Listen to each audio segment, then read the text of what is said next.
Today, we will be discussing the Tacoma Narrows Bridge, which was a twin suspension bridge that ended up being a huge engineering failure as it crashed only 4 months after it was initially built. However, before we can go over the bridge failure, we will be going over the background knowledge of the Tacoma Bridge. This bridge was built in the 1930s in Washington and designed by Leon Moisseiff. It first opened to the public July 1st, 1940, and was considered an engineering triumph since it was the third largest suspension bridge at the time. As you can see here, the central span was 2,800 feet and each side spanned 1,100 feet. Also, guess what? The bridge spanned 40 whole miles to the Tacoma Narrows Strait.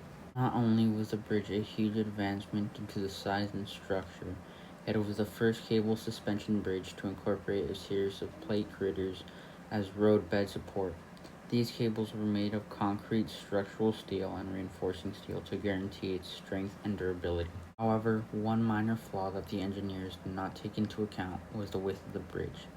The bridge was considered extremely narrow, especially for its length. This detail ended up playing a huge part in the bridge's downfall, since it caused the bridge to be off balance and unstable.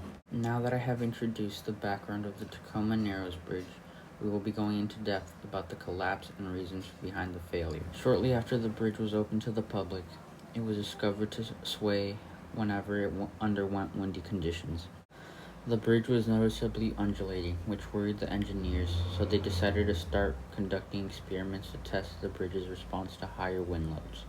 Proof F.B. Farquharson of the University of Washington conducted several experiments to understand the oscillation and recorded the movement of the bridge.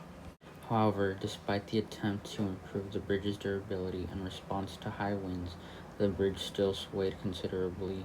Finally, on November 7, 1940, the bridge could not take the force from the winds. On this date, the winds reached 70 kilometers per hour, causing the center of the bridge to vibrate at a 36 centimeter frequency.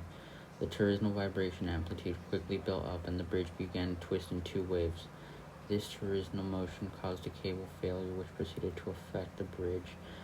The towers that the cables were connected to began to be gradually pulled towards them.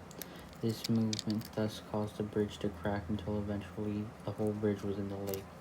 Luckily, there was only one casualty. Tubby, who was a Cocker Spaniel, died when the bridge fell on his owner's car, and the body nor the car were never recovered. After this horrific accident, a lot of damage needed to be repaired around the city in addition to the bridge itself. The total cost of the new bridge ended up being $1.5 billion between the cost to rebuild plus sales tax.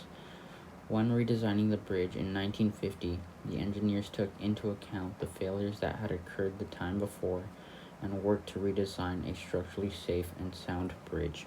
Now the Tacoma Bridge is fully functional and high winds can flow through the bridge without it swaying.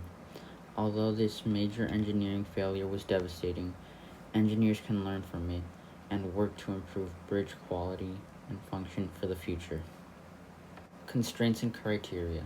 It cost $6.4 million, now because of inflation $1 billion, and it took 2 years to build. The bridge needed to be built quickly because it was labeled a military necessity. Most of the bridge's weight was suspended from the cables. The cables were strong but flexible, which is why they were so susceptible to high winds.